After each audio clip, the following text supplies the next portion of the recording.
اس امت کا لہو لے کے اقبال حضور کے ہاں پیش ہوتے ہیں، اور عشق کی کیفیت دیکھیں. حل صرف ایک شعر سنا کے اجازت چاہوں گا کہ اقبال نے رسول اللہ کی رمز کو آپ کے سامنے پیش کیا ہے.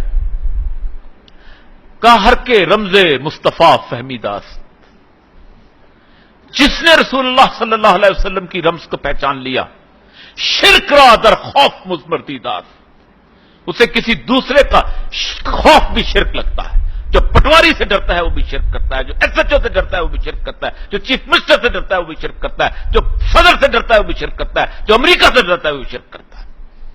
ہر کے رمز مصطفیٰ فہمی داست،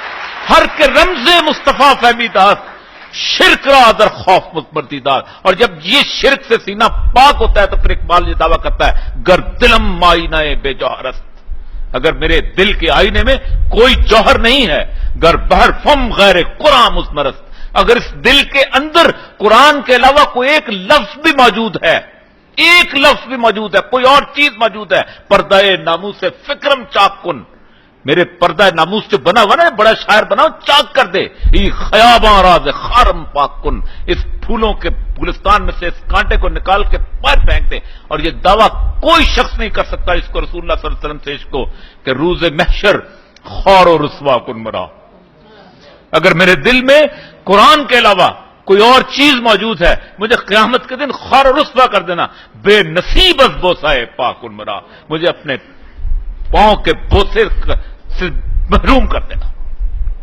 یہ عشق ہے. اسی لیے لوگوں کو شکوہ جو ہے وہ نظم لگتی ہے، مجھے شکوہ نعت لگتی ہے.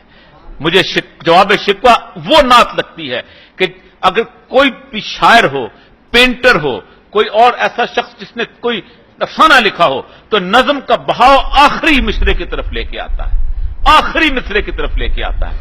نظم کا بہاؤ آپ کو بتاتا ہے کہ یہ فائنل ٹچز نے دیے. پینٹنگ سے جب آخری سٹروک لگاتا ہے پینٹر تو پینٹنگ جاگ اٹھتی ہے. افسانہ پوری نظم اللہ تبارک و تعالیٰ جو ہے الہامی طور پہ اقبال کو بتاتے ہیں کہیں کچھ کہ تم میں حوروں کا کوئی چاہنے والا بھی نہیں، تم تو سید بھی ہو، مرزا بھی ہو، فان بھی ہو، یہ بتاؤ تو صحیح.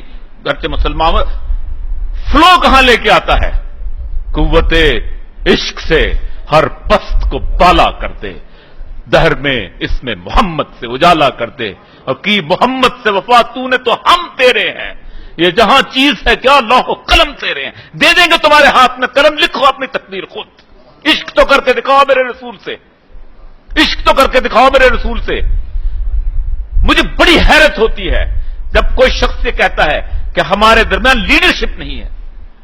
وہ جس امت کے پاس دنیا کا سب سے بڑا لیڈر موجود ہو، شاید سے پوچھے کل ان کنتم تحبون اللہ فاتبعونی یحببکم اللہ.